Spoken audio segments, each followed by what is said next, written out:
Então, qual deve ser a base para essa referência comum, né? Esse é o nosso desafio. E nós podíamos traduzir assim: teríamos que obter consenso entre seres humanos diferentes, habitando o mesmo planeta, mas com culturas diferentes, religiões diferentes, mas todos sujeitos à lei de igualdade e lei de liberdade. Esse é o grande desafio, né? O outro é seres que se descobrem interdependentes, precisamos uns dos outros, habitando a mesma casa e com um destino comum. Se não houver um acordo quanto às exigências éticas e morais mínimas, como poderão coexistir pacificamente, preservar o lar comum e garantir um futuro para todos? Esse é o grande desafio do ethos mundial, que nós vamos traduzir aqui no final como sendo o conteúdo da Carta da Terra, né, que é a grande busca que nós fazemos. Falamos também que a ética, para que ela seja muito bem definida, ela precisa examinar a natureza, né? Portanto, tem tudo a ver com a lei natural, né? Tem que examinar a natureza e usar a razão, usar a lógica. Nós vamos falar um pouquinho de razão hoje, de lógica, lembrando alguns conceitos de análise, né, do Descartes, e mostrando as falhas que podem haver quando focamos apenas num processo analítico e esquecemos que, além da razão, nós trazemos emoções, sentimentos na nossa matriz instintiva, fruto das nossas experiências. Então, junto com esse ethos, nós temos o logos, que é a razão, a lógica, mas temos que considerar também o sentimento, as emoções, o pathos. Também falamos isso nas duas últimas aulas. Colocamos aqui a relação entre o ethos e o logos, que seria, para definir critérios para esse ethos mundial, né, teríamos que observar a natureza, né, para saber o que é o bem e o que é o mal. É na natureza que estão as indicações daquilo que é o bem e daquilo que é o mal. Daí nós percebemos que o Livro dos Espíritos está perfeitamente alinhado com esse conceito, quando diz que o bem ou o mal são o alinhamento, né, ou o desalinhamento com a lei natural. Então, usando a razão, ela ouve e observa a natureza para saber o que é bom e o que é mal. E então encontra referências que podem ser usadas nessa base ética, nesses princípios éticos. Só que a natureza não deve ser observada apenas com o uso da razão, né?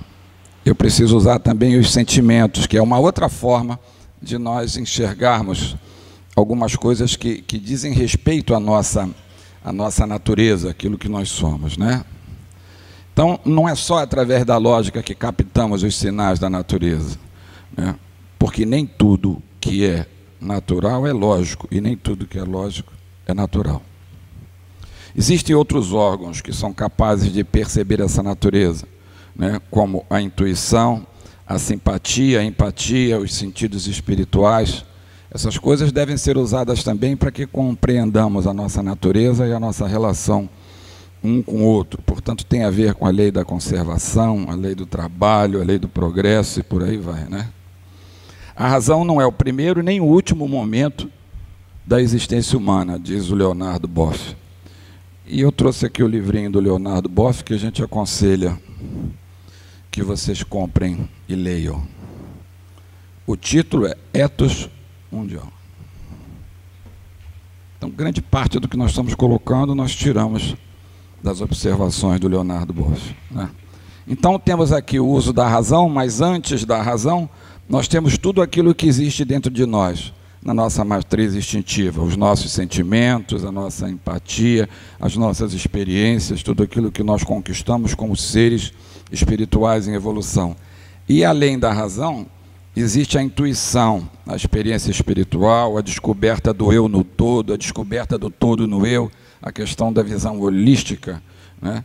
E a interconectividade de tudo com tudo.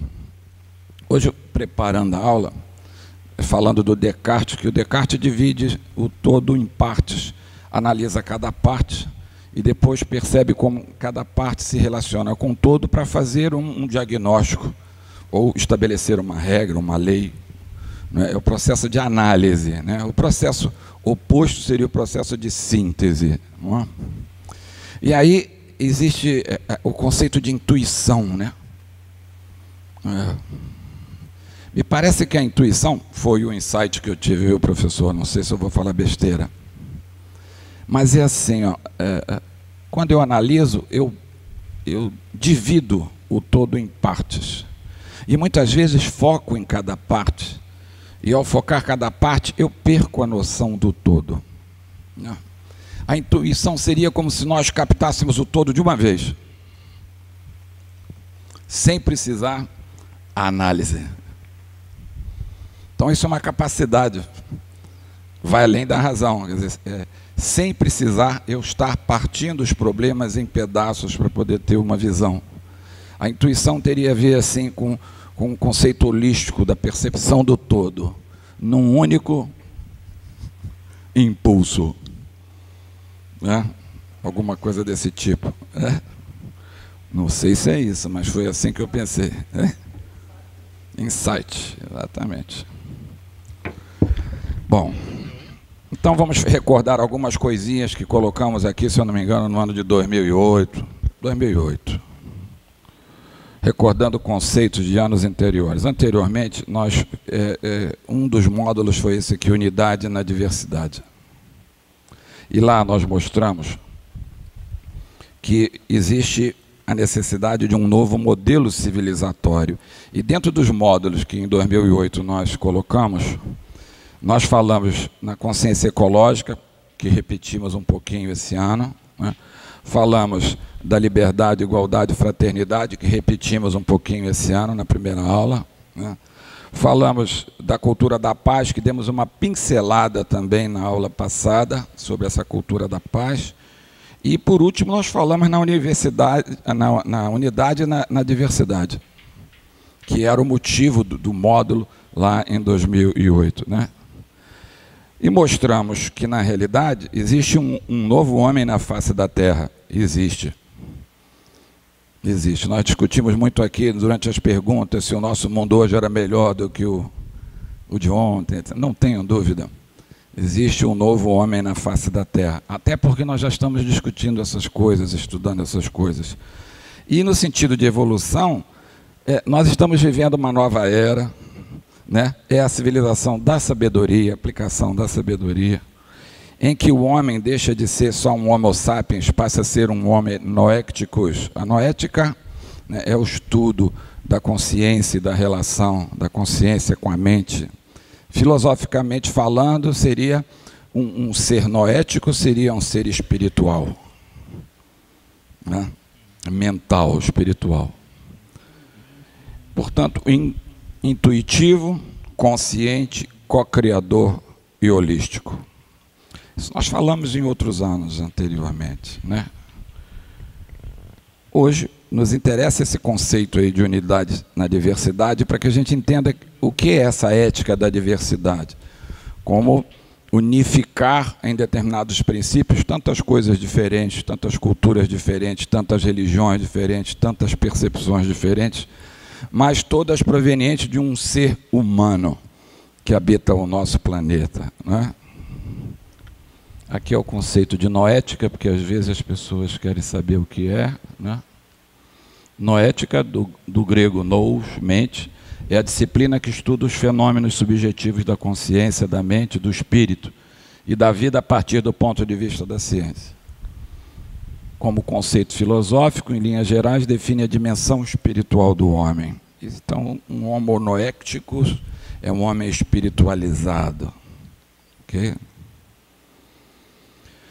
Falamos também da questão do método analítico, que foi trazido pelo Descartes, da questão de dividir os problemas em partes, né? O processo analítico consiste em dividir a dificuldade examinada em tantas parcelas quanto sejam possíveis para melhor compreendê-la, né? Então eu pego um todo e divido por partes. Vejam que o todo já começou a ganhar cores diferentes, num grande quebra-cabeça, não é?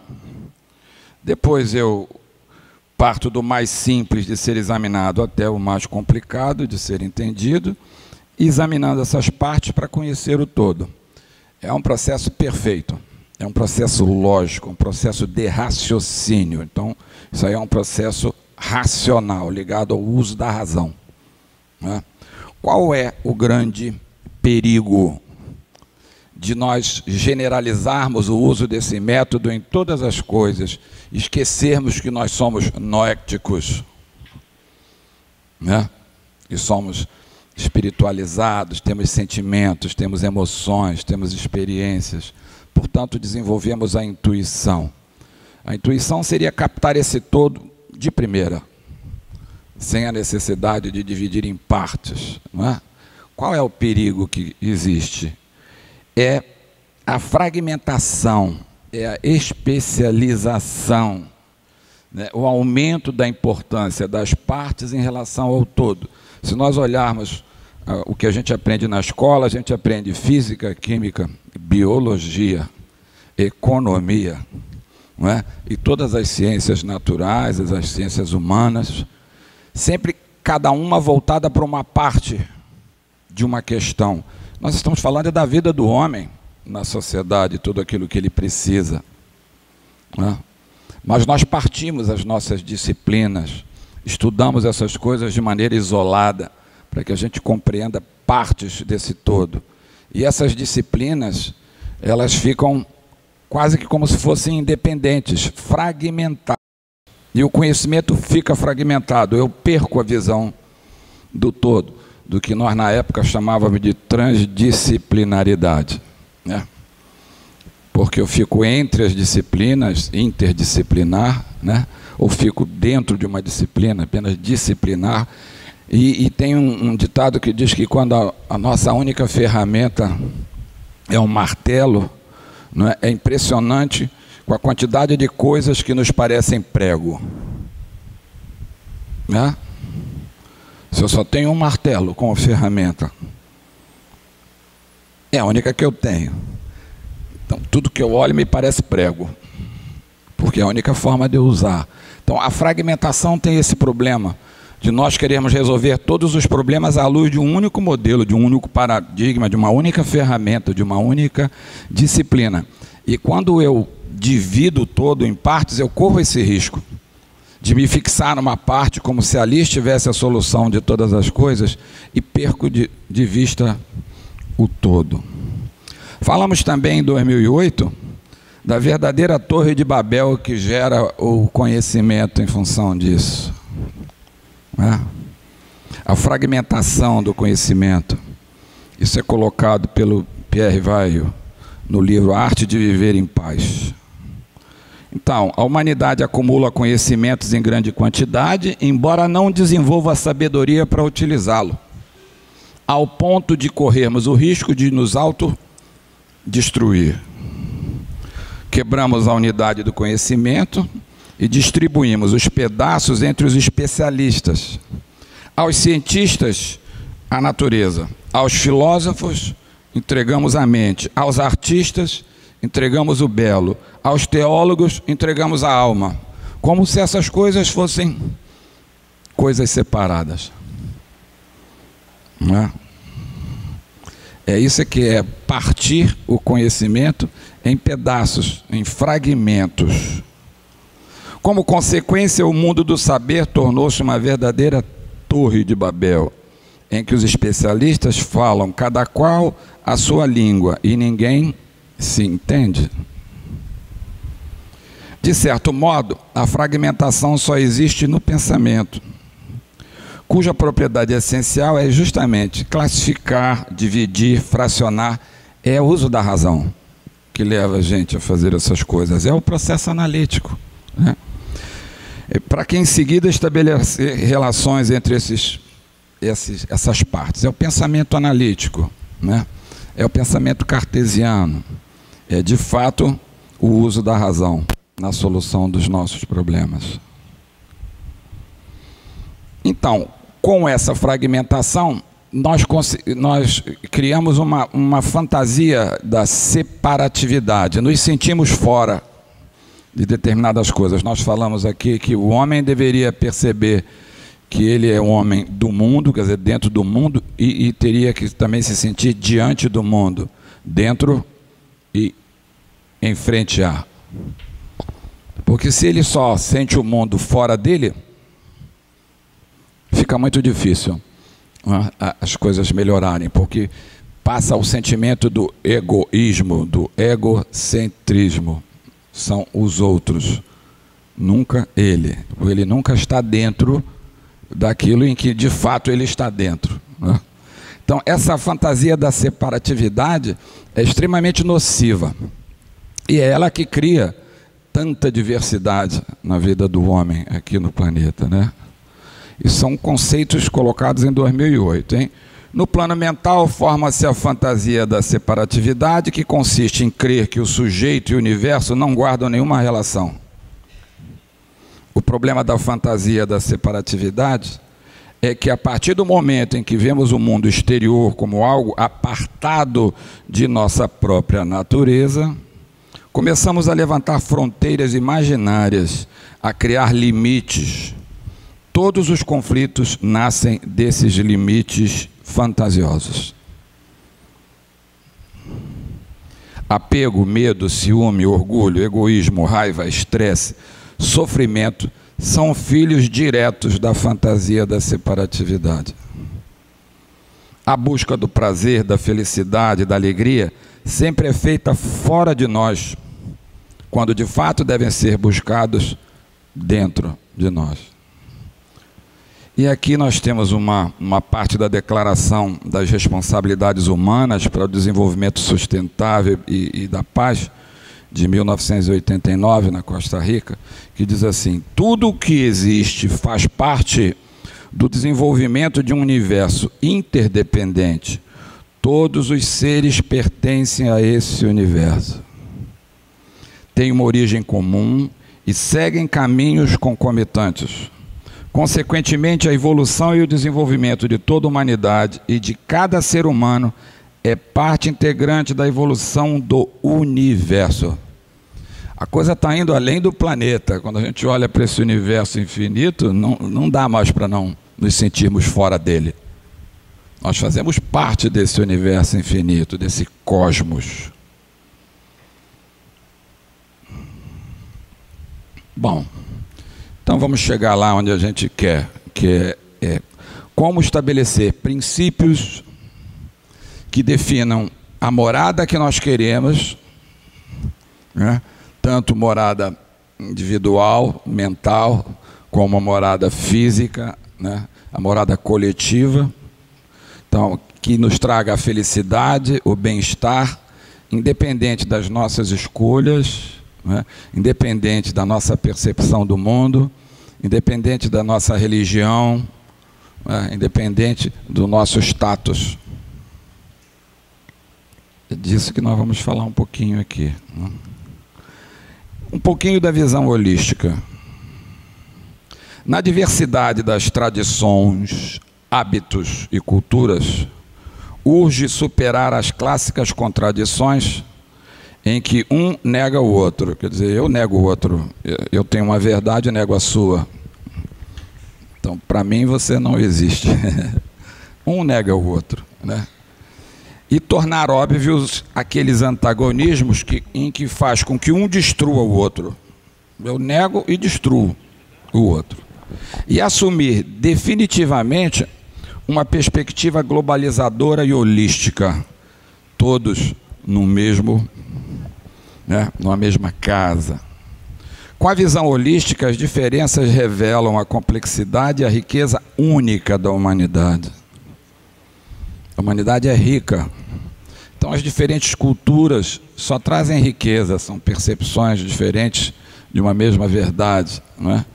Que enriquece a raça humana.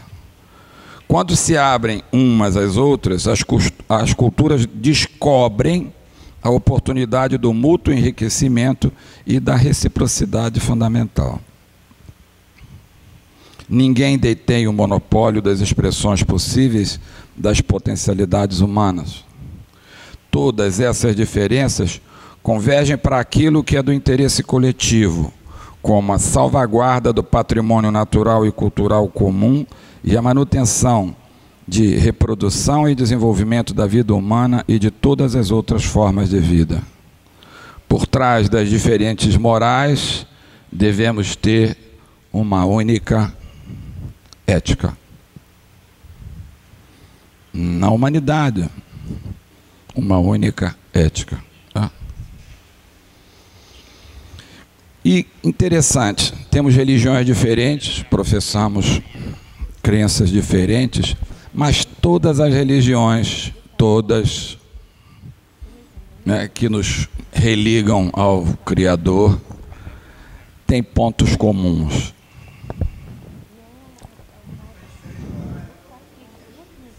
Ali, ó, vai tudo ali para aquele centro ali, ó. Veja só, ali são os símbolos das religiões, né? Todas convergem para aquele centro. Se não, vejamos. Cuidado com a vida. Todas as religiões defendem a vida, principalmente aquela mais penalizada e sofrida.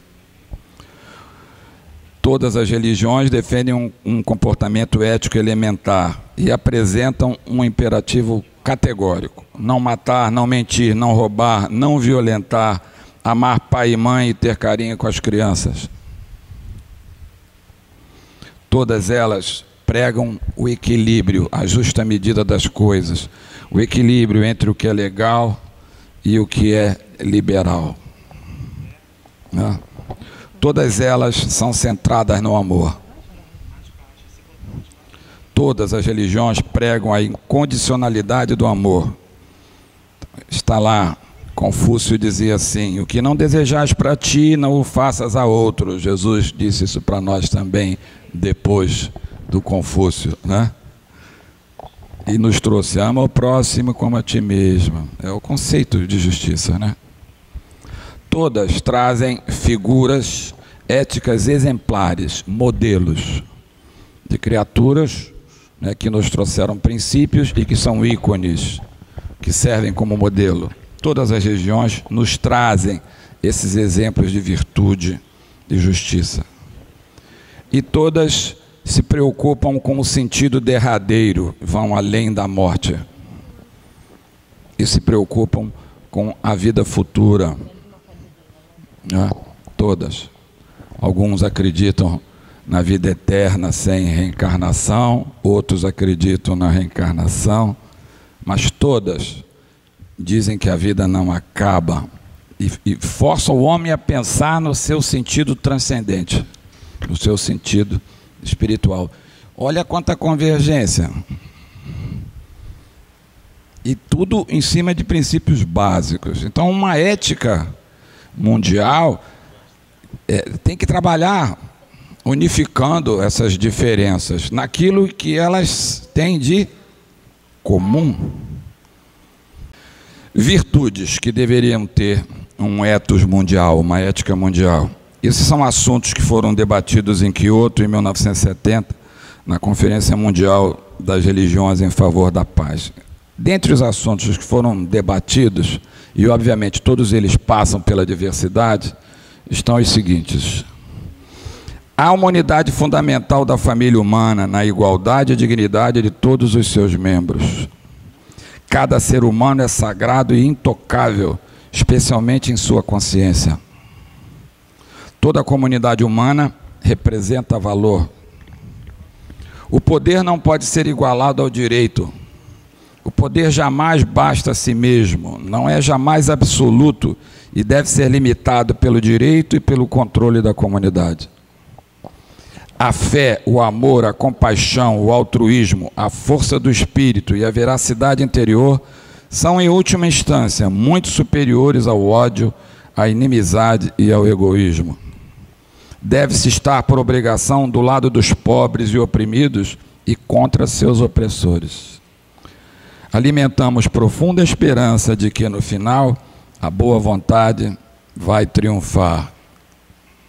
São temas discutidos em Kyoto. Né? Bom, virtudes que haveria num ethos mundial. Quer dizer, uma ética que nos levasse a princípios comuns, dentro de tanta diversidade de seres, de etnias, de gêneros, de nações, de religiões, de culturas, né, de tradições, de hábitos, de costumes. Quais seriam as virtudes desejadas por uma ética mundial?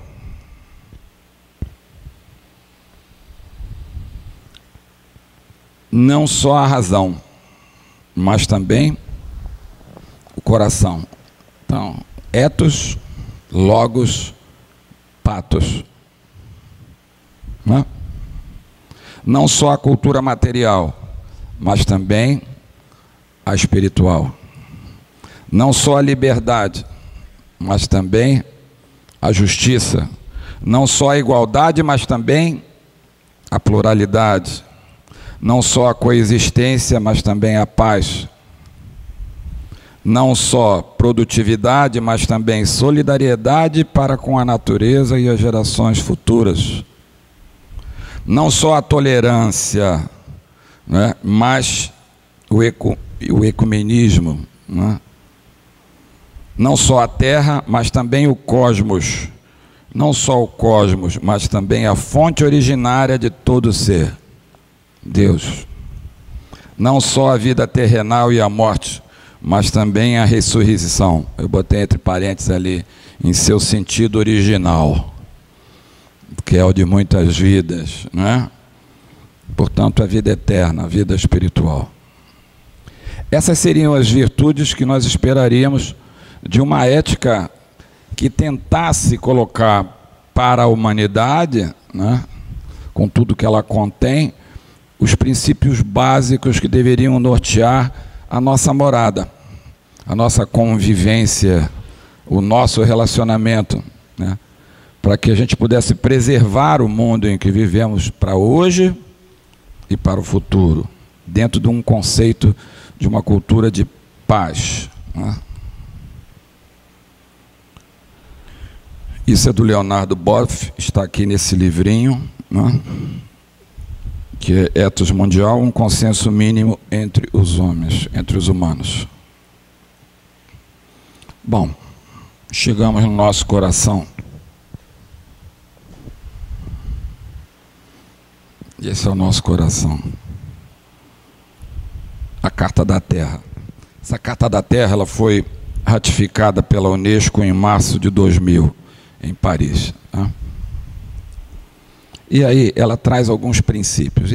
Houve muita discussão, na Eco 92 houve discussão, depois da Eco 92 mais discussão, e em 2000 ela foi ratificada. Teria que ser alguma coisa que tivesse uma visão holística, que não cuidasse apenas de partes, mas a dificuldade é tão grande que a visão holística seria simples, né? É o amor, né? Aquelas coisas todas, mas a gente não consegue, a gente tem que dividir.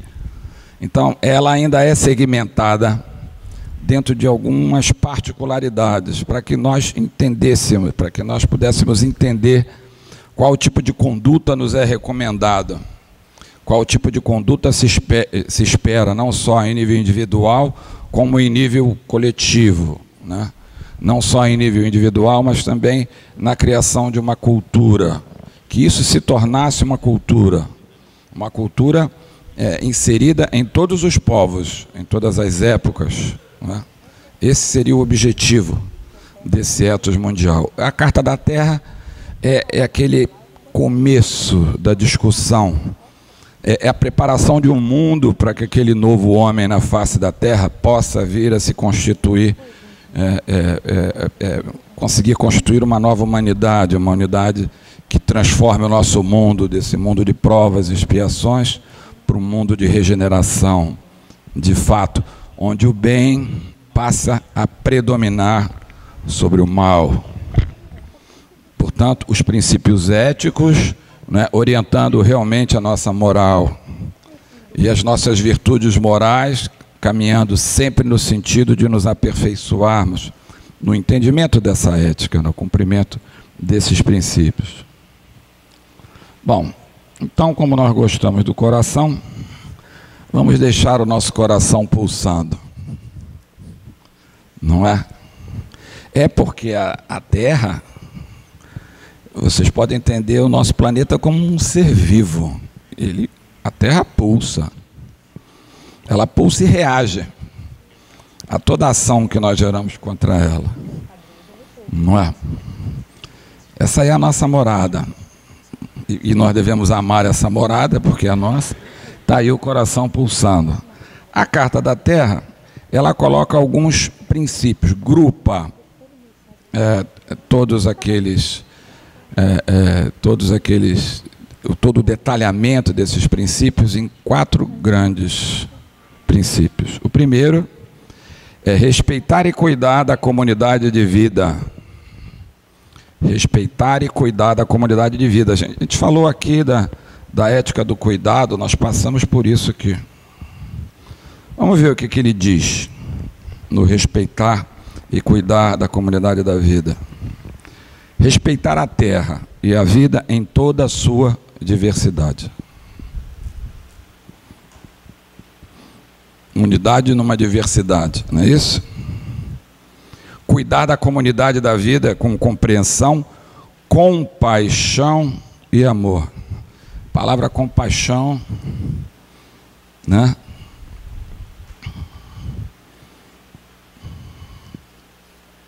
Paixão comum, né? Compaixão e amor. Construir sociedades democráticas que sejam justas, participativas, sustentáveis e pacíficas. É a cultura da paz, né? Não é paz como ausência de violência ou ausência de guerra, né? É cultura da paz, onde a paz não há sentido realmente nem o termo violência, nem o termo guerra. Então a paz não é a ausência de guerra. É aquela paz que o Cristo nos trouxe quando disse, né? Eu vos dou a paz, eu vos deixo a minha paz, mas não vou-la dou como o mundo dá. Não se turbe o vosso coração, nem se atemorize. Não tenham medo. Então, essa é a ideia. Sociedades democráticas justas, participativas, sustentáveis e pacíficas pela própria natureza. Assegurar a generosidade e a beleza da terra para as atuais e as futuras gerações.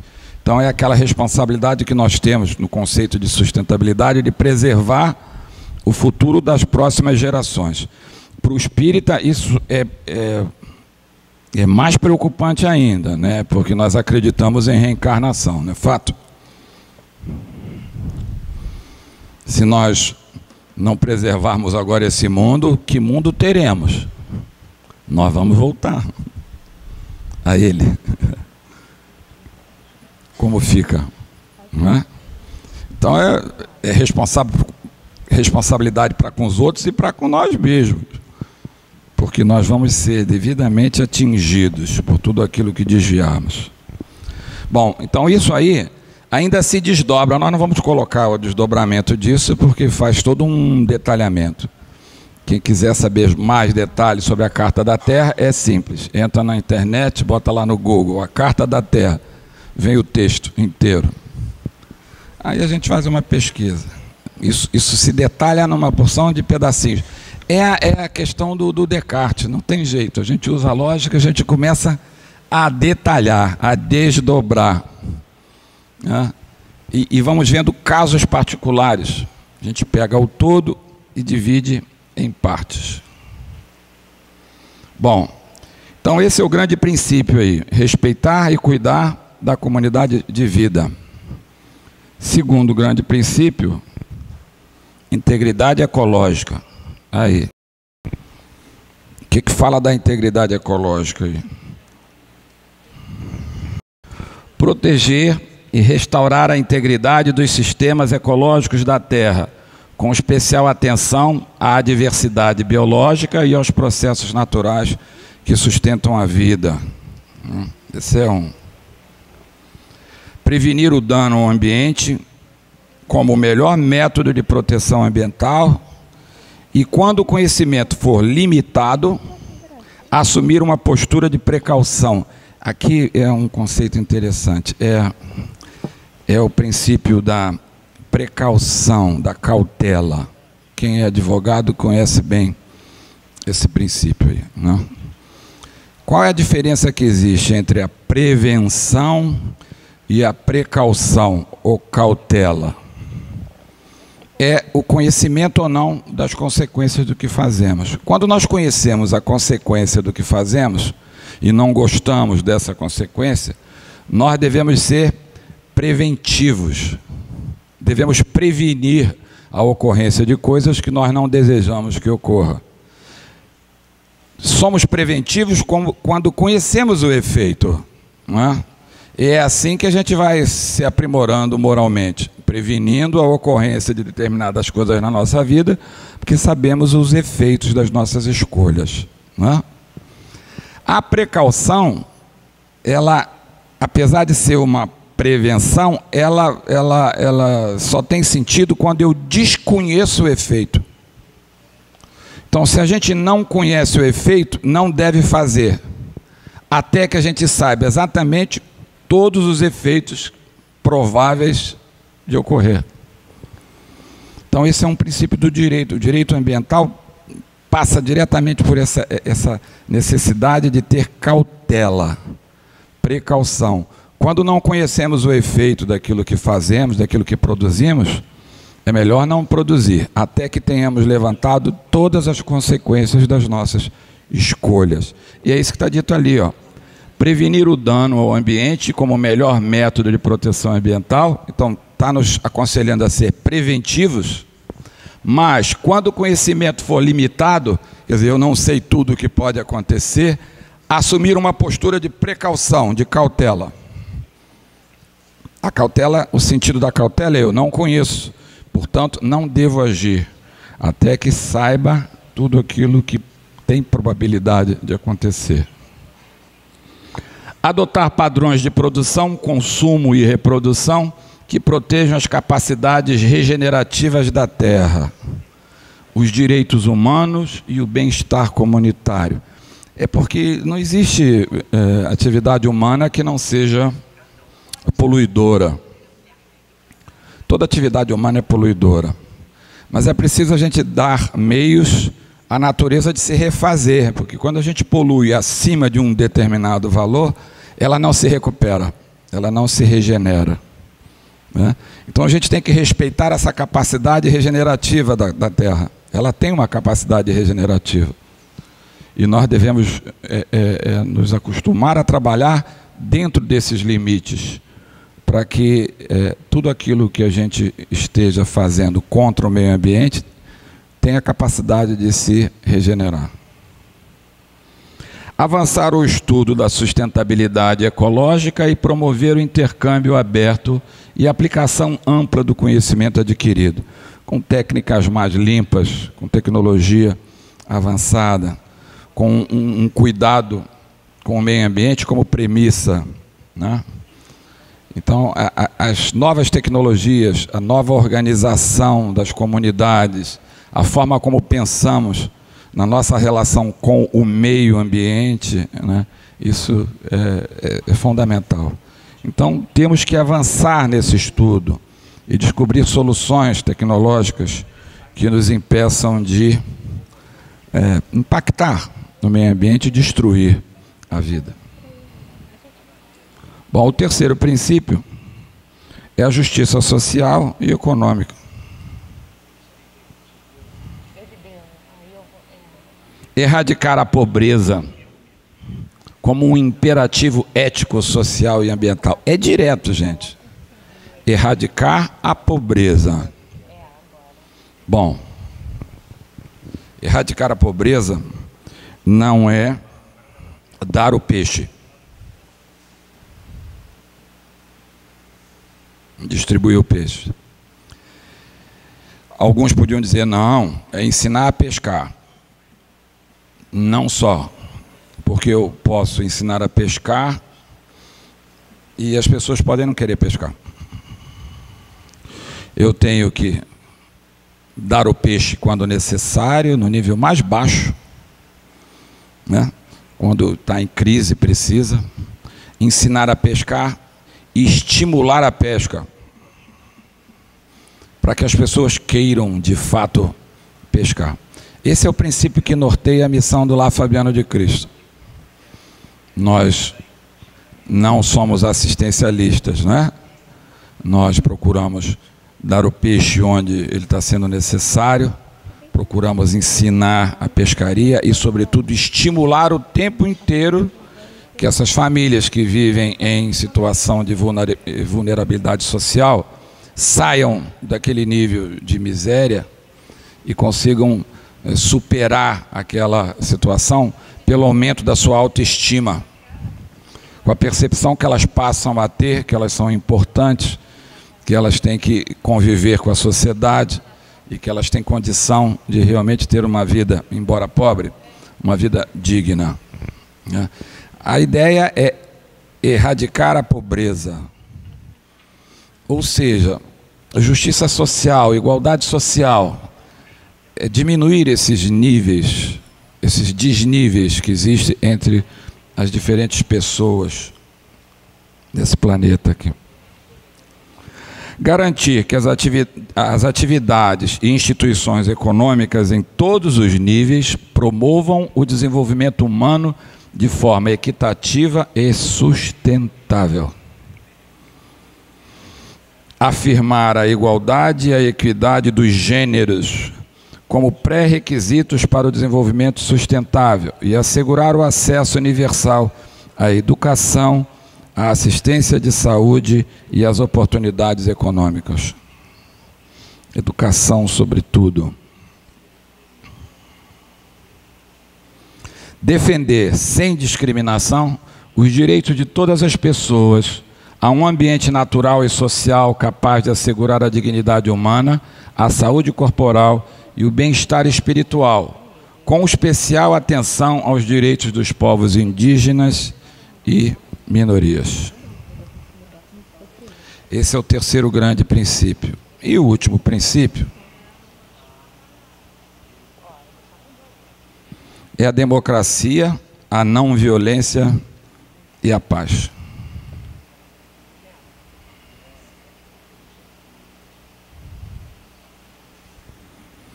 Ela se subdivide assim, ó. Fortalecer as instituições democráticas em todos os níveis e prover transparência e responsabilização no exercício do governo, a participação inclusiva na tomada de decisões e acesso à justiça. Aqui está a democracia. Integrar na educação formal e na aprendizagem ao longo da vida os conhecimentos, valores e habilidades necessárias para um modo de vida sustentável. Tratar todos os seres vivos com respeito e consideração. Promover uma cultura de tolerância, não violência e paz. Bom, essa é a Carta da Terra, que tem a pretensão de ser um ethos mundial. Porque isso se aplica a qualquer cultura, a qualquer percepção, né? A qualquer crença, a qualquer etnia. Se aplica. Isso tem a ver com a nossa vida, na nossa morada, né? No nosso planeta, no cosmos. E aí eu tentei resumir isso em uma coisa que já coloquei aqui em outras eras também, e que tenta mostrar a necessidade de termos uma unidade em toda essa diversidade, não só uma unidade nesses princípios, mas tentando unificar mais ainda, algo que transcenda esses princípios e unifique todos esses princípios, não é? De forma mais simples. E aí tem a lei da unidade, que diz assim: nós e o Pai somos um. Nós todos Aparecemos na Terra como seres individuais, com diferentes destinos, mas assim como cada gota faz parte do oceano, cada um de nós faz parte do oceano da criação.